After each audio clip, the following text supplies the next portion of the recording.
నమస్తే రమగారు. నమస్తే జయ. రమగారు, మనం నవరాత్రుల గురించి మాట్లాడుకుంటూ ఉన్నాం. ఇవాళ 6వ రోజులో ఉన్నాం. ఈ రోజు యొక్క విశిష్టత.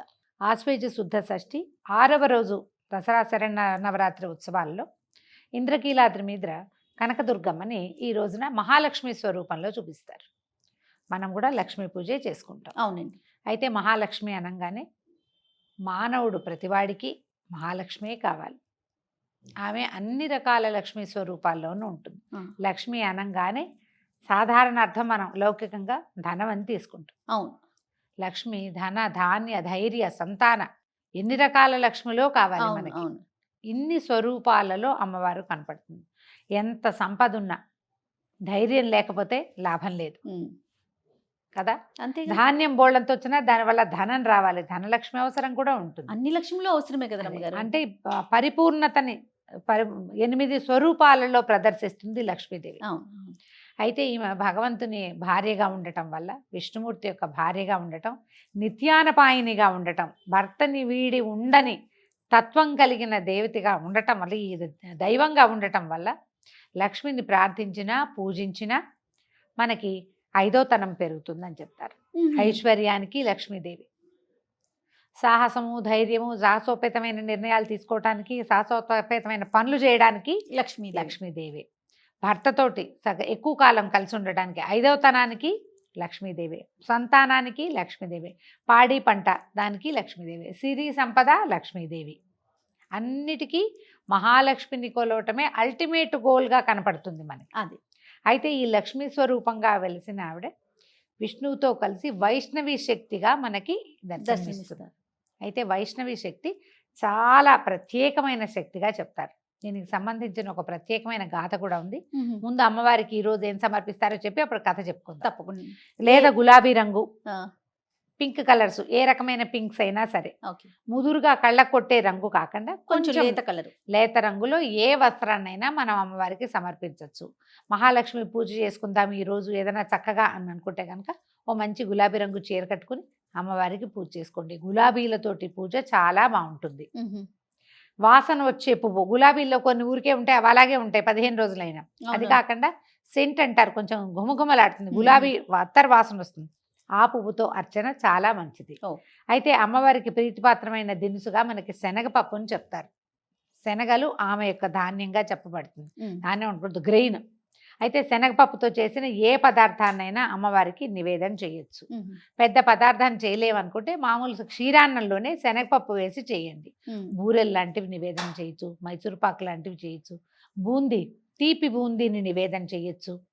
శనగపిండితో చేసిన ఏ పదార్థాన్నైనా అమ్మవారికి నివేదన చేసుకోవచ్చు. అమ్మవారికి సంబంధించిన మహాలక్ష్మి అష్టకం కానీ లక్ష్మీ అష్టోత్తరంతో కానీ పూజా విధానం చేసుకోవచ్చు. ఈ మహాలక్ష్మి అష్టకము లక్ష్మీ అష్టోత్తరము కూడా నిత్యము పూజా విధానంలో అలవర్చుకుంటే చాలా మంచిది. వీటికి మనకి ఉపదేశం కావాలన్న నియమం పెద్దగా కనపడదు. అన్ని చోట్ల విష్ణు సహస్రనామం చదవంగానే లక్ష్మీ అష్టోత్తరం చదవాలి, అది లెక్క. లక్ష్మీ అష్టోత్తరం చదివితే లక్ష్మీ అష్టోత్తరమే చదువుకోవచ్చు, కానీ విష్ణు సహస్రనామం చదివితే మాత్రం లక్ష్మీ అష్టోత్తరం చదవాలి. వీళ్ళిద్దరిని పక్క పక్కన చదువుకోవటం వల్ల ఇది మంచిది. ఇప్పుడు పొద్దుటి పూట మనం ఏదో హడావిడిలో ఉంటాం, గబగబా లక్ష్మీ అష్టోత్తరం చదువుకుని పూజ చేసుకుని వెళ్ళొచ్చు. మనం విష్ణు సహస్రనామం చదివినప్పుడు కనుక లక్ష్మీ అష్టోత్తరాన్ని కూడా వెనకాల చదవటం అలవాటు చేసుకుంటే ప్రయోజనం ఎక్కువగా ఉంటుంది. ఒక పదము దాని అర్థం ఎలా ఉంటాయి, విడదీయరాని సంబంధం, అంతే, కలిసి ఉంటాయి. వీళ్ళిద్దరు కూడా అలాగే కలిసి ఉంటారు. ఈ కలిసి ఉండే దేవతలు ఇద్దరిని కూడా విష్ణువుని లక్ష్మిని కలిపి ఆరాధిస్తే చాలా మంచిది, ఎక్కువ ప్రయోజనకారిగా కనపడుతుంది, బాగుంటుంది చేయగలిగితే. లేదా లక్ష్మీ అష్టోత్తరం చేసుకోండి. లక్ష్మికి అష్టోత్తర శతనామావళి అంటే ముందేదో స్తోత్రం ఉంటుంది కదా, ఫలశ్రుతి స్తోత్రం ఉంటుంది, ఎవరెవరికి చెప్పారు కనపడుతుంది. ఒట్టి నామాలు ప్రకృతి వికృతి విద్యం ఓం ప్రకృతి నమః ఓం వికృతి నమః ఇలా కూడా పూజించుకోవచ్చు. కుంకుమార్చన చాలా విశేషంగా లక్ష్మీదేవికి ప్రీతిపాత్రం. పువ్వులతోటి చేసుకోండి. అది కుంకుమార్చన మనం ఎక్కువ కుంకుమార్చన చేయకూడదని చెప్పుకుంటాం, అందుకని ఈ రోజున అష్టోత్తరంతో పువ్వులు చేసుకోండి. ఏ అష్టోత్తరంతో అయినా పువ్వులను అర్చించుకోవచ్చు, ఎన్ని పువ్వులైనా సమర్పించుకోవచ్చు. ప్రత్యేకంగా చేమంతి పువ్వులు కూడా ఈమెకు ప్రీతిపాత్రం అని చెప్తారు. ఇప్పుడు దొరుకుతాయి కదా ఈ సీజన్లో, బాగా చక్కటి చేమంతుల్ని అమ్మవారికి అర్పించి బాగా విశేషంగా అలంకరించి కనుక పూజా విధానం జరుపుకుంటే అద్భుతమైన ఫలితం లభిస్తుంది. కథ గురించి చెప్తాం. పూర్వం అయోధ్య నగరానికి ఒక రాజుగారు ఉండేవారు, ధ్రువసంధి ఆయన పేరు. ఆయనకి 2 భార్యలు, వాళ్ళకి 2 కుమారులు. అయితే 2 భార్యల్లో పెద్ద భార్య కుమారుడు కొంచెం కాస్త మెతకగా ఉండేవాడు, పిల్లవాడు అమాయకుడు. రెండో భార్య కుమారుడు యుధాజిత్తు, శత్రుజిత్తే, బాగా ఉత్సాహంగా ఉంటాడు. పెద్ద భార్య కుమారుడు సుదర్శనుడు, అతను కొంచెం మెతగ్గా అమాయకపు పిల్లవాడు. ఎవరికి రాజ్యం ఇవ్వాలి అన్న ఆలోచన మామూలుగా మాటల్లో వచ్చినప్పుడు కూడా ఏమనేవాళ్ళు, రెండో భార్య కుమారుడు యాక్టివ్, సుదర్శనుడు నిదానస్తుడు, అతనికి ఇవ్వకూడదు అనుకునేవాళ్ళు. అయితే ఇలా రోజులు గడుస్తూ ఉండగా ఒకసారి ఈయన ఏదో అనారోగ్యంతో, వేటకెళ్ళినప్పుడు అనారోగ్యంతో ఈయన మరణించాడు రాజుగారు. మరణించేసరికల్లా ఇప్పుడు రాజకుమారుల్లో ఎవరికి రాజ్యం ఇవ్వాలి, వీళ్ళేదో యుద్ధం చేసుకున్నారు. అయితే ఆ పెద్దరాణి గారి తండ్రి, చిన్నరాణి గారి తండ్రి ఇద్దరు దిగారు రంగంలోకి. ఇద్దరు రంగంలోకి దిగితే ఇక వాళ్ళ యుద్ధంలో పెద్దరాణి గారి తండ్రి మరణించాడు. తండ్రి సహాయం లేకపోయేసరికల్లా ఈ పెద్దరాణి గారైన మనోరమాదేవి ఆవిడ ఏం చేసిందంటే పిల్లవాడిని తీసుకుని పారిపోయింది. నేను బాగా వివరం చెప్పట్లా, చకచక చెప్తున్నా కదా. ఆమె ఏం చేసింది, ఎప్పుడైతే తండ్రి మరణించాడని యుద్ధరంగం నుంచి వార్త రాగానే ఇక నా పని దాస్యమే, నా పిల్లవాడికి సరైన వైద్యాభ్యాసం కూడా లభిస్తుందో లభించదో, బతుకుంటే బల్సాకు తినచ్చు, అమాయకుడైన పిల్లాడు. పుట్టింటికి వెళ్ళిపోయిందా? పుట్టింటికి కాదు, ఎక్కడికో. పుట్టింటికే ఉంది, తండ్రి చనిపోయాడు, ఇంకెక్కడికి వెళ్తుంది పుట్టింటికి? పుట్టిల్లు లేదు, ఇక అవకాశం లేదు. అయితే ఈవిడ ఏం చేసిందంటే ఒక దాది, తర్వాత అంటే పిల్లవాడికి సహాయం చేయడానికి ఒక దాదిని, తర్వాత విదల్లుడనే ఒక మంత్రి, అతనితో కలిసి పారిపోయింది. విదల్లుడే ఈ వార్త తెచ్చాడు, మీ నాన్నగారు చనిపోయారమ్మా అని. పారిపోయింది ఆమె.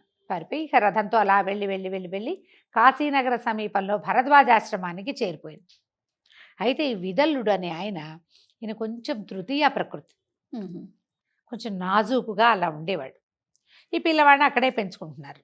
ఎప్పుడైతే ఈ తాత మనవడు, రెండో భార్య తండ్రి, రెండో భార్యకు కుమారుడు యుధాజిత్తు, శత్రుజిత్తు, వీళ్ళకి తెలిసింది వీళ్ళు ఇక్కడ ఉన్నారని. ఆయన వచ్చాడు భరద్వాజాశ్రమానికి, ఈవిడ నాకు స్వాధీనపరచు మనోరమాదేవిని, అంటే మా శత్రువు లేకుండా చేసుకోవాలి, అలా అంటారు కదా, శత్రుశేషం లేకుండా చేయాలి. ఏనాటికైనా రాజ్యానికి జ్యేష్ఠుడే అర్హుడు, ఆ జ్యేష్ఠుడు ఇక్కడ బతికుండగా నా మనవడికి రాజ్యం కుదరదు కాబట్టి పిల్లవాడిని అప్పచెప్పంటే భరద్వాజ మహర్షి ఒప్పుకోలేదు. ఎట్టి పరిస్థితుల్లో చెయ్యను, నువ్వు యుద్ధానికి తెగబడతావా, నీ సంగతి నేను చూస్తానన్నాడు. దాంతో యుధాజిత్తు, శత్రుజిత్తు వెనక్కి వెళ్ళిపోయారు. ఇంకేం చెయ్యాల వాళ్ళు. ఇక్కడే రాణిగారు పిల్లాన్ని పెంచుకునేది. ఈ పిల్లవాడికి 10 సంవత్సరాలు అలా వచ్చినప్పుడు ఓసారి ఎప్పుడో ఒక చెట్టు కింద నుంచునుండగా ఈ ఆశ్రమంలో చాలామంది విద్యార్థులు ఉండేవాళ్ళు. వాళ్ళల్లో కొంతమంది ఈ విదల్లుండి చూసి క్లీబా క్లీబా అనేవాళ్ళు. క్లీబా అంటే తృతీయ ప్రకృతి, సంస్కృతంలో చాలా పదాలు ఉంటాయి, తృతీయ ప్రకృతి అని చెప్తున్నాను కదా. ఈ క్లీబా అయితే వాళ్ళు క్లీబ్ అని ఎక్కిరివింతగా అనమాట. ఉట్టిగా క్లీబా అంటే నన్నే అన్నావు అంటారు, కానీ క్లీం బీజాక్షరం కదా రమ్మగారు. అవును, అది వినపడింది. ఈ క్లీబాలో నుంచి కుర్రాడికి ఏం వినిపించింది, క్లీం అని వినిపించంగానే ఉత్సాహంగా తోచింది అక్షరం ఏంటో.